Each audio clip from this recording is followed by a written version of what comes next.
Hello everyone, welcome to efforts. तो क्या complain कर रहे थे फोर्थ सेमेस्टर वाले? मैम, आपके चैनल पे 117 का एक भी वीडियो नहीं है।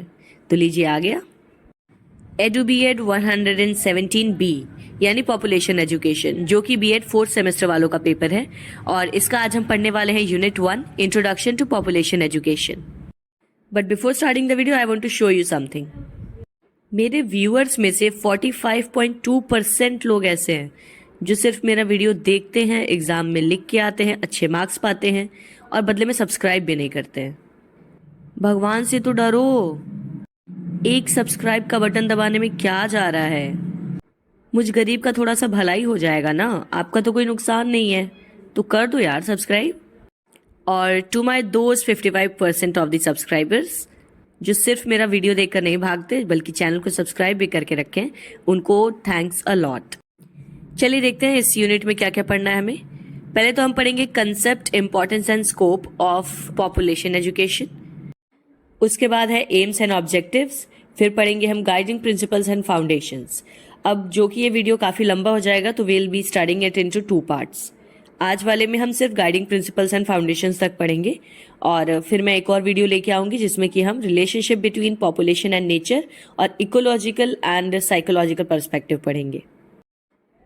तो चलिए वीडियो को स्टार्ट करते हैं बिना टाइम वेस्ट किए।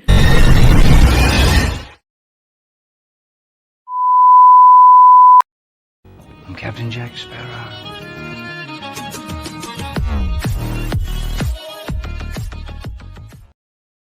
Population education.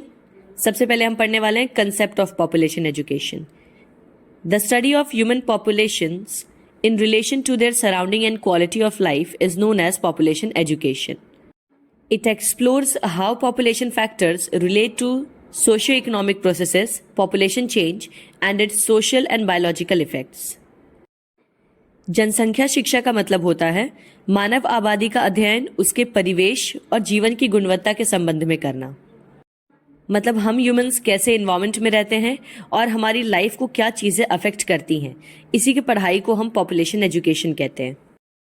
इसमें हम ये अध्ययन करते हैं कि जनसंख्या को प्रभावित करने वाले कारक किस तरह से सामाजिक आर्थिक प्रक्रियाओं से जुड़े हुए हैं और किस तरह से ये सामाजिक और जैविक चीज़ों से संबंधित है। आसान भाषा में कहें तो पॉपुलेशन में होने वाला चेंज, कौन से फैक्टर्स उसको अफेक्ट करते हैं और सोशल या इकोनॉमिक या फिर बायोलॉजिकल प्रोसेसेस का पॉपुलेशन पे क्या इफेक्ट पड़ता है, इन्हीं सब चीज़ों की पढ़ाई हम पॉपुलेशन एजुकेशन में करते हैं। It centers on understanding population dynamics, including factors like birth rates, means fertility, death rates, mortality, and migration. It also examines population size, distribution, composition, and how these change over time. हम इसमें जनसंख्या की गतिशीलता को समझते हैं, मतलब किस तरह से पॉपुलेशन बदलती है और कौन कौन से कारक हैं जो पॉपुलेशन के बदलने के लिए जिम्मेदार होते हैं, जैसे कि मृत्यु दर, प्रजनन क्षमता या फिर प्रवास जैसे कारक। इसमें हम जनसंख्या के आकार, उसके वितरण, संरचना और समय के साथ कैसे वो बदलता है, इन सभी चीज़ों की जांच करते हैं। अगला टॉपिक है इंपॉर्टेंस ऑफ पॉपुलेशन एजुकेशन। सबसे पहले तो awareness. It makes students and the public aware of the causes and harmful effects of rapid population growth. Population education को पढ़ना ज़रूरी क्यों है? क्योंकि ये हमारे अंदर जागरूकता फैलाता है। ये छात्रों को और जनता को तेज़ी से जनसंख्या वृद्धि के कारणों को बताता है और उसके क्या हानिकारक प्रभाव हो सकते हैं, इसके बारे में वह हमें अवगत कराता है।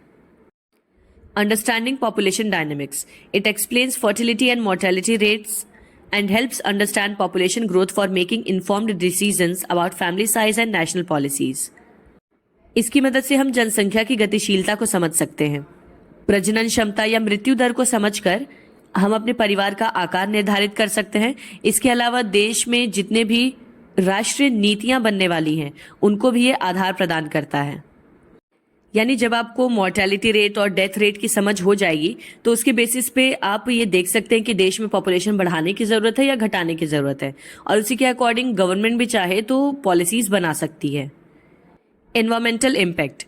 It highlights how excessive population growth damages the environment.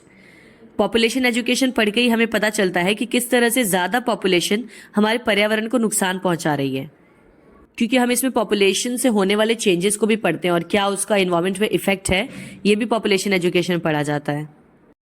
Quality of life. It emphasizes the connection between population change and the quality of life at both individual and societal levels. Population education को पढ़ने से हमारी जीवन की गुणवत्ता में सुधार हो सकता है, क्योंकि ये व्यक्तिगत और सामाजिक दोनों स्तरों पर जनसंख्या परिवर्तन और जीवन की गुणवत्ता के बीच में संबंध पर जोर देता है। ऑब्वियस सी बात है, छोटा परिवार सुखी परिवार, कम लोग रहेंगे तो खर्चा भी कम लगेगा, बर्डन भी कम होगा और आप एक बेहतर लाइफस्टाइल जी पाएंगे। Resource management. It encourages the optimal use and conservation of natural resources. यानी जनसंख्या का प्रभाव पर्यावरण पर क्या होता है ये जानकर हम संसाधन का प्रबंधन आसानी से कर सकते हैं। मतलब कितनी पॉपुलेशन है और उसके हिसाब से रिसोर्सेज को कैसे डिवाइड करना है, ये हम पॉपुलेशन एजुकेशन पढ़ के जान सकते हैं। Responsible citizenship.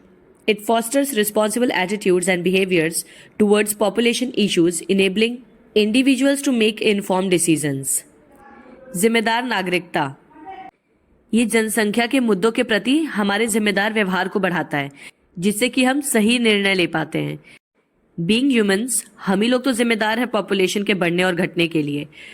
तो पॉपुलेशन से रिलेटेड सभी एस्पेक्ट्स को समझकर हम एज अ सिटीजन सही डिसीजंस ले सकते हैं। अगला टॉपिक है स्कोप ऑफ पॉपुलेशन एजुकेशन, यानी पॉपुलेशन एजुकेशन सब्जेक्ट का दायरा कितना बड़ा है। Demography. This includes the study of population size, structure, distribution and changes over time, including birth rates, death rates, migration and age sex composition. तो सबसे पहले तो पॉपुलेशन एजुकेशन में हम जनसंख्यिकी यानी डेमोग्राफी के बारे में पढ़ते हैं। इसमें हम जनसंख्या का आकार, उसकी संरचना, वितरण और समय के साथ उसमें होने वाले परिवर्तनों को समझ सकते हैं, जैसे कि जनसंख्या का मृत्यु दर बढ़ना घटना या फिर प्रजनन क्षमता बढ़ना घटना। ऐसे बहुत सारी चीजों का अध्ययन हम करते हैं इसमें। Determinants of population change. This involves understanding the factors that influence population growth और decline, such as fertility, mortality and migration.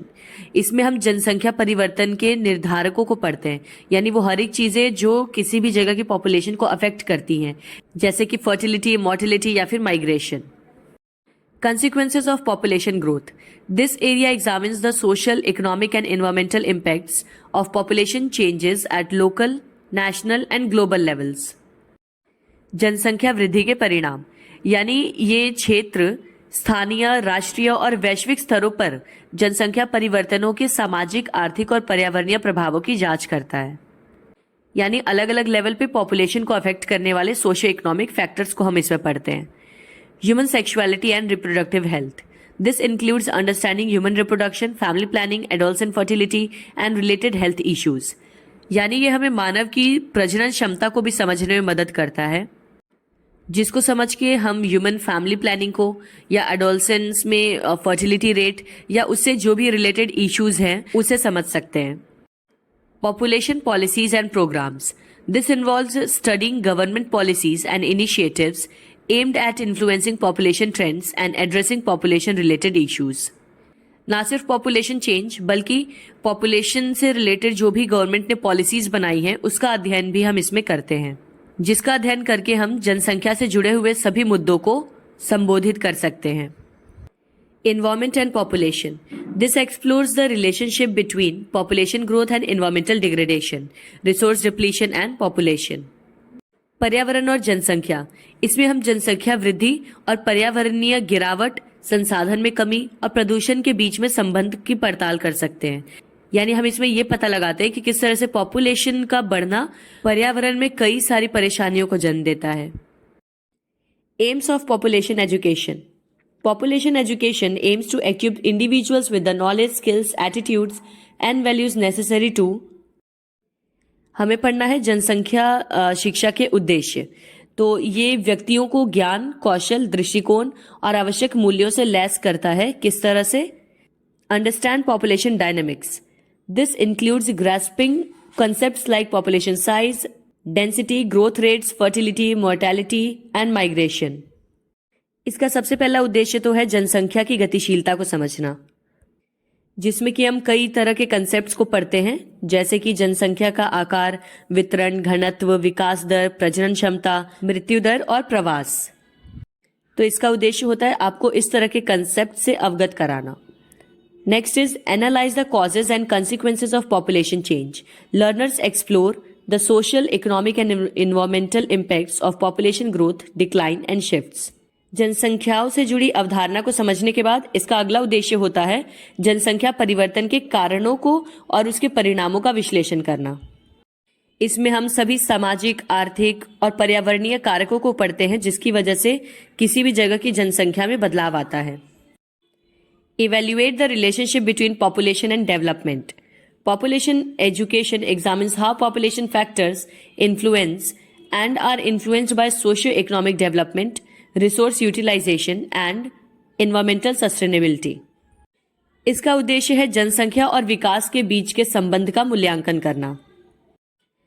इसमें हम इस बात की जांच करते हैं कि किस तरह से जनसंख्या कारक प्रभावित करते हैं सामाजिक आर्थिक विकास को, संसाधन उपयोग को और पर्यावरणीय स्थिरता को। Make informed decisions about family size and reproductive health. It provides knowledge about family planning, reproductive health, and the implications of family size on individual and societal well-being. इसका उद्देश्य है परिवार के आकार और प्रजनन स्वास्थ्य के बारे में सूचित निर्णय लेना, और जिसके लिए ये हमें फैमिली प्लानिंग, रिप्रोडक्टिव हेल्थ और इम्प्लीकेशन ऑफ फैमिली साइज की नॉलेज देता है कि किस तरह से फैमिली साइज अफेक्ट करता है इंडिविजुअल की लाइफ को और साथ ही सोसाइटी को भी. Develop responsible attitudes towards population issues. The goal is to foster a sense of responsibility towards the community and future generations in relation to population matters. यानी जनसंख्या के मुद्दों के प्रति जिम्मेदार दृष्टिकोण को विकसित करना. इसका लक्ष्य ये भी है कि लोगों को जनसंख्या के बारे में अवगत कराकर समुदाय के लिए और भविष्य की पीढ़ियों के प्रति उनके अंदर जिम्मेदारी की भावना उत्पन्न करना कि अगर आपके पास रिसोर्सेज अवेलेबल हैं तो सिर्फ आप ही के लिए नहीं है बल्कि फ्यूचर जनरेशन के लिए भी आपकी कुछ रिस्पॉन्सिबिलिटी बनती है. अब जानेंगे इसके objectives. Raise awareness and understanding to inform individuals about population dynamics including population growth, structure, distribution and their determinants and consequences at the individual, family, community, national and global levels. इसका उद्देश्य है सभी लोगों को जनसंख्या की गतिशीलता से अवगत कराना, जिसमें कि ये पॉपुलेशन ग्रोथ, स्ट्रक्चर, डिस्ट्रीब्यूशन इस तरह के कंसेप्ट्स को क्लियर करता है और उसके साथ ही इसका क्या इम्पैक्ट पड़ता है इंडिविजुअल्स के ऊपर, उनके परिवारों के ऊपर, समुदाय के ऊपर, राष्ट्रीय या वैश्विक स्तरों पर भी. Develop rational attitudes and responsible behaviour to cultivate in learners the ability to analyse population issues critically, make inform decisions and act responsibly towards population related matters, contributing to the well being of themselves and society. लोगों के अंदर जिम्मेदार व्यवहार को विकसित करना, ये शिक्षार्थियों में जनसंख्या से जुड़े मुद्दों का आकलन करने की क्षमता विकसित करता है. इसके साथ ही उन्हें सही निर्णय लेने में और जनसंख्या से संबंधित मामलों के लिए जिम्मेदारी से कार्य करने के लिए भी सक्षम बनाता है. Understand the interrelationships between population and socio economic development to highlight how population trends influence and are influenced by various aspects of development such as economic growth, social progress, environmental sustainability and the quality of life. जनसंख्या और सामाजिक आर्थिक विकास के बीच में संबंधों को समझाता है ये कि कैसे समाज में होने वाली घटनाएं या हमारे आर्थिक स्थिति में होने वाली वृद्धि या घटाव जनसंख्या को प्रभावित करता है और कैसे जनसंख्या में बढ़ना या घटना हमारे आर्थिक या फिर सामाजिक स्थिति को भी प्रभावित करता है. Address the impact of population on the environment and resources to educate about the relationship between population size, resource utilisation, environmental degradation and the need for sustainable practices. ये पर्यावरण और संसाधनों पर जनसंख्या के प्रभाव को भी संबोधित करता है. यानी इसमें हम पढ़ते हैं कि किस तरह से पॉपुलेशन के बढ़ने की वजह से संसाधनों की खपत पे प्रभाव पड़ता है, इसके अलावा पर्यावरण को नुकसान पहुंचता है और इस खराब प्रभाव को रोकने के लिए हम किस तरह के सस्टेनेबल प्रैक्टिसेस कर सकते हैं. Foster gender equality and women's empowerment to promote understanding of how gender equality and the empowerment of women contribute to population stabilisation and overall development. लैंगिक समानता और महिला सशक्तिकरण को बढ़ाता है. यानी ये बताता है कि किस तरह से समाज में वुमेन की भी उतनी ही ज्यादा इंपॉर्टेंस है, इवन मेन के कंपैरिजन में ज्यादा इंपॉर्टेंस है. तो ये किसी भी पॉपुलेशन में वुमेन के रोल को हाईलाइट करता है जिससे कि एक स्टेबिलिटी बनाई जा सके समाज के अंदर. नेक्स्ट है guiding principles of population education. यानी पॉपुलेशन एजुकेशन आपको किन बातों का ध्यान रखने को बोलता है या किस तरह से कार्य करने की बात करता है। सबसे पहला है improving quality of life. Population education ultimately seeks to enhance the quality of life for individuals, families, communities and future generations. जनसंख्या शिक्षा का सबसे प्रमुख सिद्धांत होता है मानव जीवन की गुणवत्ता को बढ़ाना, ना ही सिर्फ व्यक्तिगत रूप से बल्कि परिवारों का, समुदायों का और यहाँ तक कि आने वाली पीढ़ियों के लिए भी एक कुशल और मंगल जीवन की स्थापना करना। अगला गाइडिंग प्रिंसिपल है इसका सस्टेनेबिलिटी, यानी सस्टेनेबिलिटी पे डिपेंड करता है। It emphasises the interconnectedness of population, resources, development and the environment, promoting sustainable practices. यानी ये जनसंख्या, संसाधन, विकास और पर्यावरण के परस्पर संबंध पे जोर देता है और इसके साथ ही ये स्थायी प्रथाओं को भी बढ़ावा देता है। Human rights. Population education is grounded in human rights including the right to education, health, and the right to decide freely and responsibly on the number and spacing of children. इसका अगला सिद्धांत है मानव अधिकार, यानी जनसंख्या शिक्षा मानव अधिकारों पर आधारित होती है, जैसे कि शिक्षा का अधिकार या स्वास्थ्य का अधिकार या फिर बच्चों की संख्या और रिक्त पर स्वतंत्र रूप से जिम्मेदारी से निर्णय लेना कि 2 बच्चों के बीच में कितने ईयर्स का गैप होना चाहिए जिससे कि बच्चों का और मदर का भी हेल्थ मेंटेन रहे। Holistic approach. It takes a comprehensive view of population issues, considering their social, economic, cultural and environmental dimensions. जनसंख्या के सभी मुद्दों का ये सामाजिक, आर्थिक, सांस्कृतिक और पर्यावरणीय हर तरह के आयाम पर विचार करता है और उसे एक व्यापक दृष्टिकोण देता है। Lifelong learning. Population education is not limited to formal schooling but should be a continuous process throughout life. आजीवन सीखना। जनसंख्या शिक्षा औपचारिक स्कूली शिक्षा तक सीमित नहीं है, मतलब ऐसा नहीं है कि सिर्फ जब तक आप स्कूल में पढ़ रहे हैं तभी तक आप पॉपुलेशन एजुकेशन के बारे में पढ़ेंगे, बल्कि ये निरंतर चलने वाली शिक्षा है, क्योंकि obviously being the citizens of the country हम ही रिस्पॉन्सिबल है यहाँ के पॉपुलेशन ग्रोथ के लिए, रिसोर्स डेवलपमेंट के लिए, सस्टेनेबिलिटी के लिए। तो कहीं ना कहीं पॉपुलेशन एजुकेशन का सब्जेक्ट थ्रू आउट लाइफ हमें कहीं ना कहीं हेल्प करता ही है। Community involvement. Engaging communities and utilizing local resources are essential for effective population education. समुदाय भागीदारी, यानी समुदायों को और उसके साथ ही स्थानीय संसाधनों का भी उपयोग करना जरूरी है जनसंख्या की बात करते समय। Now next topic is foundations of population education. यानी कि जनसंख्या शिक्षा की नींव क्या है, किन किन फैक्टर्स पर यह आधारित है। Demography.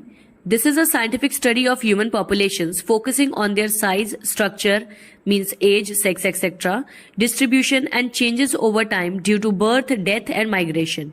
Demographic data and concepts are fundamental to understanding population trends and making informed decisions. पूरा पॉपुलेशन एजुकेशन डेमोग्राफी पे डिपेंडेंट है, यानी कि जनसांख्यिकी, जिसका मतलब होता है मानव आबादी का वैज्ञानिक अध्ययन। मतलब ह्यूमन पॉपुलेशन को हम साइंटिफिक नजरिए से देखते हैं, जिसमें कि हम उसके आकार, उसकी संरचना, उम्र, लिंग आदि इन सभी चीजों पर ध्यान देते हैं। उसका वितरण कि किस जगह पे कितनी आबादी है, किस जगह पे बहुत कम लोग हैं, जन्म दर कितना है, मृत्यु दर कितना है। अगर एक पॉपुलेशन एक जगह से दूसरी जगह माइग्रेट कर रही है तो उसके माइग्रेशन के क्या रीजंस हैं। पॉपुलेशन एजुकेशन में इन सभी चीजों का साइंटिफिक तरीके से आकलन किया जाता है। Ecology and environmental science. This area examines the relationships between populations and their environment.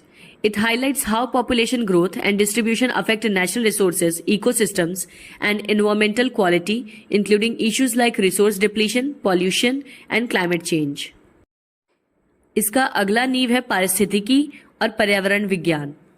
इसमें पर्यावरण और आबादी के बीच के संबंधों की जांच करना शामिल है। ये बताता है कि किस तरह से जनसंख्या वृद्धि और जनसंख्या का वितरण संसाधनों को प्रभावित करता है। मतलब जिस एरिया में जितनी ज्यादा पॉपुलेशन होगी वहां पे रिसोर्सेज का कंजम्पशन उतना ही ज्यादा होगा। तो इसमें हम संसाधनों की कमी, प्रदूषण और जलवायु परिवर्तन जैसे मुद्दों को संबोधित करते हैं। Social sciences. Disciplines like sociology, economics, political science, and anthropology provide insights into the social, economic, and political factors that influence population dynamics and are influenced by them. This includes understanding the impact of population change on development, urbanization, social structure, and governance. सामाजिक विज्ञान, ये भी जनसंख्या शिक्षा की नींव रखता है। समाजशास्त्र, अर्थशास्त्र, राजनीति विज्ञान और नृविज्ञान जैसे कई सारे अनुशासन, सामाजिक, आर्थिक और राजनीतिक कारक हैं जो कि जनसंख्या की गतिशीलता को प्रभावित करते हैं और स्वयं भी उनसे प्रभावित होते हैं। सोशल साइंस के ऐसे कई सारे टॉपिक्स हैं जैसे कि विकास, शहरीकरण, सामाजिक संरचना या फिर शासन। ये सभी जनसंख्या परिवर्तनों के प्रभाव को समझने में मदद करते हैं। Health and reproductive biology. This foundation provides a biological understanding of human reproduction, family planning, and the impact of population factors on health, including maternal and child health, and the spread of diseases. स्वास्थ्य और प्रजनन जीव विज्ञान, ये नींव हमें मानव से जुड़े हुए विज्ञान के बारे में समझ प्रदान करती है। ह्यूमन बायोलॉजी से रिलेटेड सभी इश्यूज को ये कवर करता है, जैसे कि ह्यूमन रिप्रोडक्शन, फैमिली प्लानिंग और इन सब का इम्पैक्ट पॉपुलेशन पे कैसे पड़ता है, और इसी के उल्टा जनसंख्या का प्रभाव ह्यूमन हेल्थ पर या मैटरनल और चाइल्ड इन सब की हेल्थ पर कैसे पड़ता है। इसमें हम ह्यूमन पॉपुलेशन से रिलेटेड डिजीजेस भी डिस्कस करते हैं। Ethics and human rights. Ethical considerations and human rights principles are crucial in population education, emphasizing the importance of individual autonomy, reproductive rights, gender equality, and social justice in addressing population issues. नैतिकता और मानवाधिकार. नैतिक विचार या फिर मानवाधिकार के सिद्धांत ये जनसंख्या शिक्षा में महत्वपूर्ण होते हैं। जनसंख्या मुद्दों को संबोधित करने में ये individual autonomy, reproductive rights, gender equality और सोशल डेवलपमेंट जैसे कई अवधारणाओं को संबोधित करते हैं। Sustainable development. Population education is closely linked to the concept of sustainable development, which aims to meet the needs of the present without compromising the ability of future generations to meet their own needs. Understanding the interplay between population, resources, and development is essential for achieving sustainability. Sustainable development का मतलब होता है सतत विकास, यानी कि एक ऐसा विकास करना जिसमें संसाधनों का उपयोग बिल्कुल सोच समझकर किया जाए ताकि हमारी जरूरत भी पूरी हो जाए और भविष्य की आने वाली पीढ़ियों के लिए भी संसाधन उपलब्ध हो। मतलब हमें डेवलपमेंट भी करना है और नेचर को कोई हार्म भी नहीं पहुंचाना है, तो नेचर को प्रिजर्व करने के साथ साथ डेवलपमेंट भी करते रहना।